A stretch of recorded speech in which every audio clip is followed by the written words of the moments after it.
In the bustling heart of Chicago, where the wind whipped through the skyscrapers like whispers of judgment, Alex Thompson stood on the edge of his family's annual reunion, his heart pounding as his father's voice boomed across the backyard. "You're a disgrace to this family, Alex. How dare you bring shame on us with your lifestyle?" The words cut deeper than the chill in the air, and as relatives averted their eyes, Alex felt the weight of years of hidden pain crash down, wondering if he'd ever escape the shadow of who he truly was. Alex had grown up in a conservative suburb just outside the city, where Sunday church services and Friday night football games defined normalcy. His father, Robert Thompson, a retired police officer with a rigid code of honor, had always preached about family values and traditional roles. Alex's older brother, Mike, followed in those footsteps, climbing the ranks at a high-stakes security firm downtown. Mike was the golden child. Married, 2 kids, stable job. While Alex, at 28, worked as a graphic designer, quietly navigating a world that didn't accept him. Coming out 2 years ago had been a liberation for Alex, but for his family, it was a betrayal. Whispers turned to outright confrontations, like at this reunion, where his father's outburst left him isolated on the patio, staring at the fading sunset. As the evening wore on, Alex slipped away to the kitchen, seeking solace in a glass of water. That's when he overheard his Aunt Linda gossiping with cousins. "It's unnatural, you know? Robert's right to be upset. What will the neighbors think?" The words stung, but Alex had heard them before. In school hallways, at work happy hours, even from supposed friends. Society's undercurrent of homophobia was relentless, especially in their tight-knit community where being gay was still seen as a choice, a flaw to be fixed. He thought about his secret relationship with Jamie, a kind-hearted teacher he'd met at a local art exhibit 6 months ago. Jamie understood the struggles, having faced his own family's rejection, but Alex hadn't dared introduce him to anyone yet. The fear of more disgrace held him back. Mike found him there, leaning against the counter. "Hey bro, ignore Dad. He's just old school." But Mike's words felt hollow. He never defended Alex publicly, always opting for neutrality to keep the peace. "You know how it is with the firm. My boss, Victor Hale, is coming over later for a quick chat about work. Don't let this ruin your night."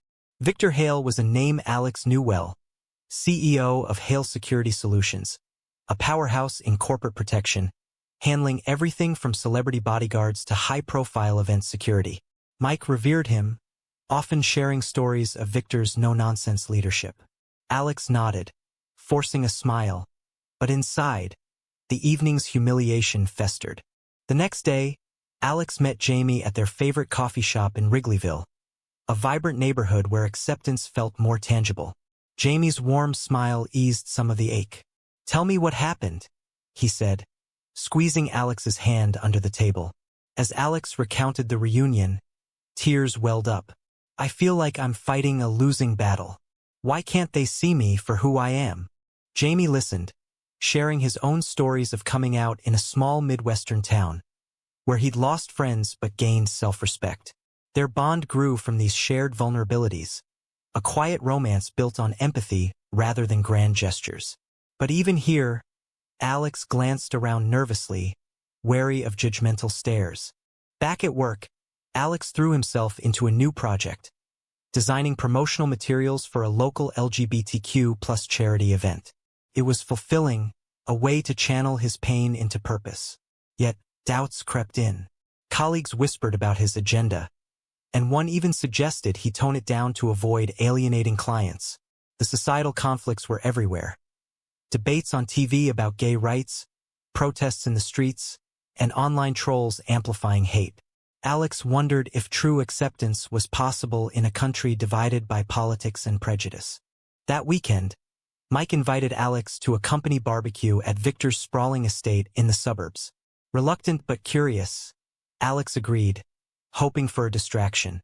The event was lavish, with executives mingling under string lights. Victor Hale, a tall man in his 50s with a commanding presence, greeted them warmly. "Mike speaks highly of you, Alex. Graphic designer, right? Impressive portfolio." Alex was taken aback. Mike had shared his work? As the night progressed, Victor pulled Alex aside. "Your brother tells me you're facing some family issues. If you ever need to talk, I'm here." The offer felt genuine, but Alex brushed it off, not ready to open up to a stranger. Little did Alex know, Victor had his own hidden layers. Rumors at the firm hinted at Victor's private life, but no one dared discuss it. As the barbecue wound down, a heated conversation erupted among guests about recent news. A bill proposing protections for LGBTQ+ workers. One executive scoffed, "It's just pandering. People like that bring drama to the workplace." Alex tensed, ready to leave, but Victor interjected sharply. "People like what?" "Talented individuals deserving respect." The room fell silent, and Alex felt a spark of hope amid the tension. Days turned into weeks, and Alex's relationship with Jamie deepened. They shared dreams of a future together, perhaps adopting kids, but societal hurdles loomed. Alex's father called sporadically, his tone laced with disappointment. "When are you going to straighten out?" he'd ask, igniting arguments that left Alex drained. Mike tried mediating, but his loyalty split between family and career made him ineffective. One evening, while walking in Lincoln Park, Alex and Jamie were harassed by a group of rowdy teens shouting slurs. The incident shook them, highlighting the real dangers of being openly gay. "We can't let this define us," Jamie said, but Alex's resolve wavered. He confided in Mike, who promised to look into security tips from work. Unbeknownst to Alex, this conversation would set off a chain of events. At Hale Security, Mike uncovered a brewing threat. A disgruntled former employee planning sabotage at an upcoming high-profile gala the firm was securing.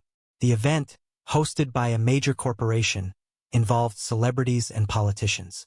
Mike alerted Victor, who mobilized the team. But as details emerged, Victor realized the plot's complexity. Insider knowledge suggested a deeper conspiracy. Amid this, Alex's design work for the charity intersected unexpectedly. He'd created visuals for an awareness campaign that included subtle codes for safety resources. One night, scrolling through social media, Alex noticed suspicious posts hinting at violence against the LGBTQ+ community. His gut told him it was linked to broader unrest. He shared his findings with Jamie, who encouraged him to report it. Hesitant, Alex anonymously tipped off authorities, but the info seemed to vanish in bureaucracy. Frustrated, he confided in Mike, showing him the patterns he'd decoded from online forums. Mike's eyes widened. "This matches intel we're getting at work.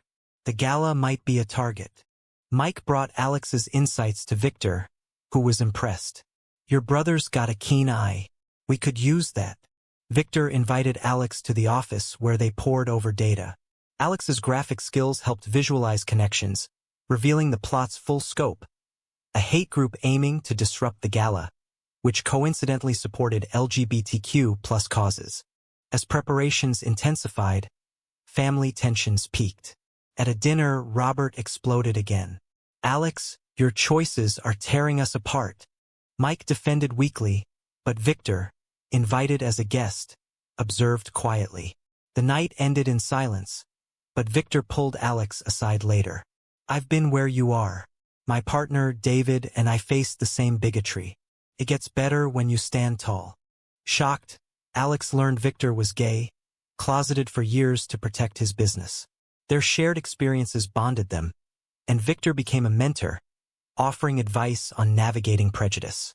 The gala approached, a glittering affair at the Art Institute of Chicago.